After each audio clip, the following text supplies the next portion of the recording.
Hello everyone, আসসালামু আলাইকুম। কেমন আছেন আপনারা সবাই? আমি আল্লাহর রহমতে আলহামদুলিল্লাহ বেশ ভালোই আছি। দেখেন এখানে গাছের কাঁঠাল পেরেছি, এগুলো মানে ছোটো ছোটোগুলো নিয়ে ফেলছে, এগুলো রান্না করব। রান্না করে খেতে বেশ ভালোই লাগে। কাঁচা কাঁঠালে রান্না করা, মাংস দিয়ে রান্না করা যায়, মিক্স সবজি করে রান্না করা যায়, অনেক ধরনের রান্না করা যায়, খেতে ভালো লাগে। দেখেন কাপড় ভিজাত দিচ্ছি, পুকুর ঘাটে চলে আসছি এগুলো নিয়ে। এগুলো ধুয়ে ফেলতে হবে। এখানে আমরা বিবাহিত মেয়েদের কাজের কোনো শেষ নেই, কাজের কোনো অভাব নাই। সারাদিন মানে করতে থাকি এরকম একটা অবস্থা।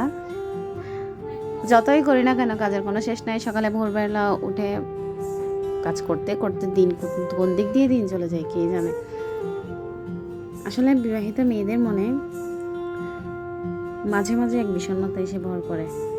বর্বরন্ত সংসারেও এই বিষণ্ণতা কখনো ছাড় দেয় না। তাকে অনেক ব্যস্ততার সংসারে মেয়েটাও এই বিষণ্ণতায় কাবু হয়ে যায়। কি একটা আশ্চর্য ব্যাপার, তাই না? আসলে আমরা মেয়েরা এমন কেন? হঠাৎ কোনো বিকেলে যখন বাইরে থেকে শুকনো কাপড়গুলো তুলতে গিয়ে এক মুহূর্ত দাঁড়াই, শেষ কাপড় হাতে নিতেই হয়তো বিষণ্ণতা ভর করে। কখনো বা রান্নার ফাঁকে যখন সব গুছিয়ে দুখণ্ড জিরোই, এই তো শেষ। আসলে কি শেষ? কাজের কি কোনো শেষ হয়? আমার তো মনে হয় না। তারপরও দিন শেষে শুনতে হয় যে কিসের কাজ করছ, কি কাজ, এমন কিসের কাজ? সেটা স্বামী হোক, শাশুড়ি হোক, শ্বশুর হোক, সবাই দু কথা শোনাতে এক পাও একটুও ভাবে না, বুঝছেন?